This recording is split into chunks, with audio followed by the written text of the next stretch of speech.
Doctor does not need a full stop. Doctor doesn't need a dot as an abbreviation.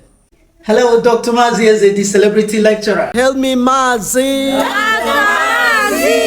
Okay, let me share a story with you. Once upon a time, we attended a teachers conference, English language teachers conference, and somebody accosted me, a colleague.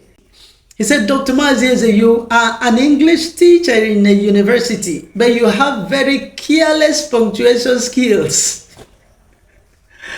I laughed. I said, what do you mean by that? He said, take a look at what your name is. Dr. Mazi is a doctor without a dot.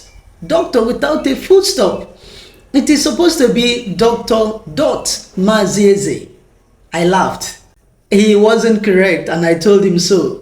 I said, listen, doctor is an abbreviation. He said, yes, it's an abbreviation, just like professor is an abbreviation. I said, just calm down, okay?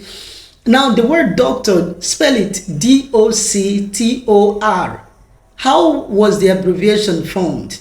The abbreviation was formed by taking the first letter and the last letter of the word doctor. That's how you arrive at D and R together to form doctor. That is standard British English. The one that has a full stop is American. And the rule states that if you take the first and the last letter of any word to form an abbreviation, you shouldn't put a full stop. You shouldn't put a dot.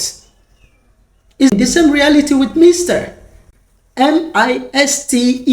You take an M, you take an R, and you form the word Mr. It doesn't accept a full stop. That's the convention. That's the standard rule. But for a word like professor, you just abbreviate it by taking the first letters of the word P-R-O-F. Dot. That's why you put dot there. But if you had taken P and R at the end, you don't need to put a dot. That's why prof accepts a full stop. Doctor doesn't accept a full stop. Mr. doesn't conventionally accept a full stop. I mean, this thing I'm explaining is in the dictionary. It's in Cambridge. It's in Oxford. Try it. Google it now yourself. Don't come here and tell me, oh, but that's the way we have been using it. No. Look it up today.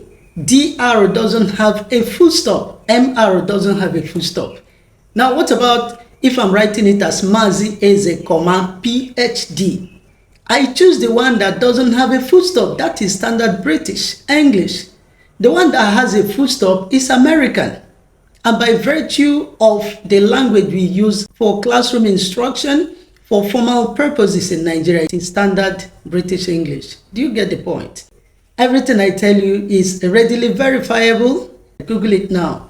And if the dictionary online says something different from what I've said, call my attention to it. I mean, we learn every day. We are here to learn, unlearn, and relearn. That's what makes us students in the classroom of life. I am Dr. Mazi, the celebrity lecturer. Do have a wonderful day today.